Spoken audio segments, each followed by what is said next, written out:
Assalamualaikum warahmatullahi wabarakatuh. Halo Hamka Muda, perkenalkan nama saya Andi Putra Reza. Saya dari Universitas Muhammadiyah Profesor Dr. Hamka atau yang dikenal sebagai UHAMKA.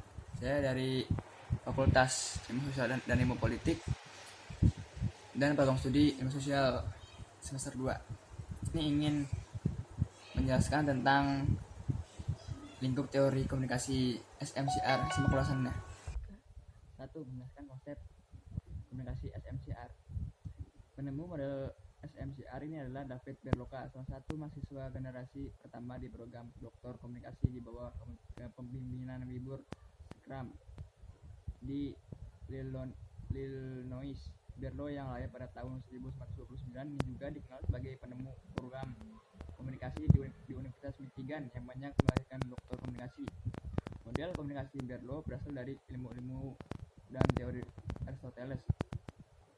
Berlo mengikuti dan mengembangkan model komunikasinya berdasarkan model komunikasi Shannon dan Weber yang dicetuskan pada tahun 1949. Model komunikasi Berlo merupakan model yang menggambarkan proses komunikasi. Melalui model komunikasinya, Berlo menggambarkan faktor-faktor yang mempengaruhi setiap elemen yang dimiliki individu dalam proses komunikasi guna membuat komunikasi menjadi lebih efisien. Model komunikasi ini juga menekankan pada proses encoding dan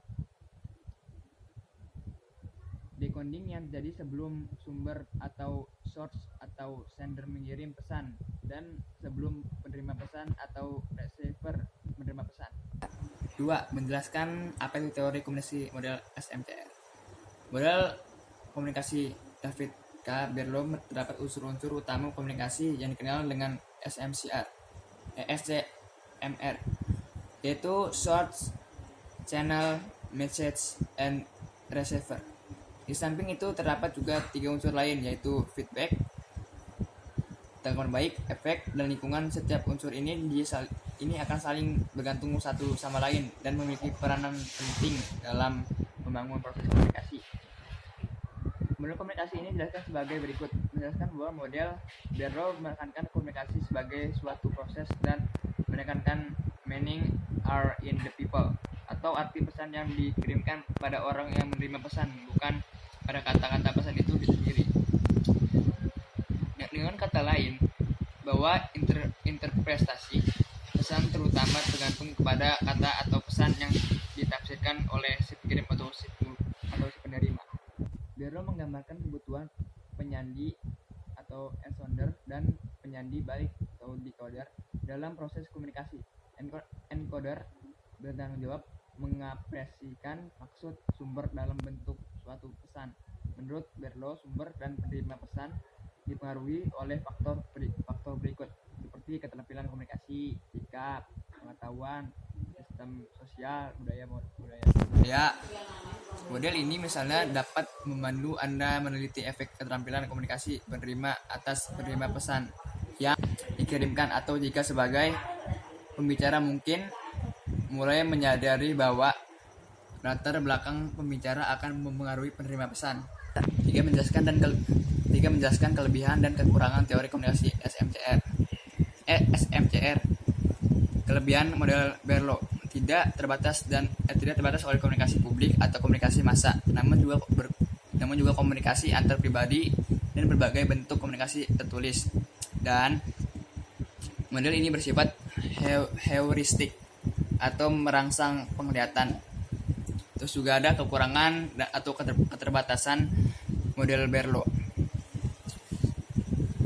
Menyajikan komunikasi sebagai fenomena yang statis ketimbang fenomena yang dinamis dan terus berubah. Dalam model Berlo yang dimaksud dengan receiver adalah penerimaan pesan, yakni orang-orang dalam komunikasi tatap muka atau khayalan pembaca, pendengar, atau penonton dalam komunikasi tersebut. 4. Menjelaskan manfaat mempelajari teori komunikasi SMCR. 1. Memahami arti model komunikasi Berlo. 2. Memahami konsep model komunikasi Berlo. 3. Memahami berbagai elemen dalam model komunikasi Berlo. 4. memahami berbagai kritik terhadap model komunikasi Berlo. Nah, teman-teman, itu tadi merupakan penjelasan ringkas mengenai lingkup dari teori komunikasi model SMCR. Tidak ada kekurangan, saya mohon maaf kepada kalian. Semoga dapat menambah wawasan ilmu untuk saya dan khusus untuk teman-teman semua. Terima kasih. Assalamualaikum warahmatullahi wabarakatuh.